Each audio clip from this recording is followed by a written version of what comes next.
દારૂ પીધા વગર પણ 4 પેગ જેટલો નશો શરીરમાં થતો હોય છે એવી એક બીમારી છે જેનું નામ છે ઓટો બ્રુઅરી સિન્ડ્રોમ. બેલ્જિયમમાં એક વ્યક્તિ કે જે દારૂની ફેક્ટરીમાં કામ કરતો હતો, કામ કરી અને ઘરે પરત પોતાના ઘરે જઈ રહ્યો હતો ત્યારે ટ્રાફિક પોલીસે તેને રોક્યો અને તે નશાની હાલતમાં હોવાનું સામે આવ્યું. આખો મામલો કોર્ટમાં પહોંચ્યો, તપાસ કરવામાં આવી. એ વ્યક્તિએ નશો કર્યો ન હતો, પરંતુ એક બીમારી એ વ્યક્તિને હતી જેનું નામ છે ઓટો બ્રુઅરી સિન્ડ્રોમ.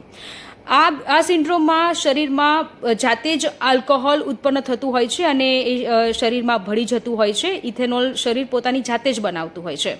હવે આ સિન્ડ્રોમમાં શું થતું હોય છે તેની વાત કરીએ તો ત્વચા લાલ થઈ જતી હોય છે, મૂંઝવણ આવતા હોય છે, ચક્કર આવતા હોય છે, ઉબકા ઉલટી થતી હોય છે, સતત માથાનો દુખાવો થતો હોય છે, ડિહાઇડ્રેશન બોડી થઈ જતી હોય છે, ઉબકા ઉલટી થતા હોય છે, થાક લાગતો હોય છે. નજીવી એવું થોડું અમથું કામ કરીએ તો પણ થાક લાગે અને મૂડ સ્વિંગ થવાની ઘટનાઓ સામે આવતી હોય છે.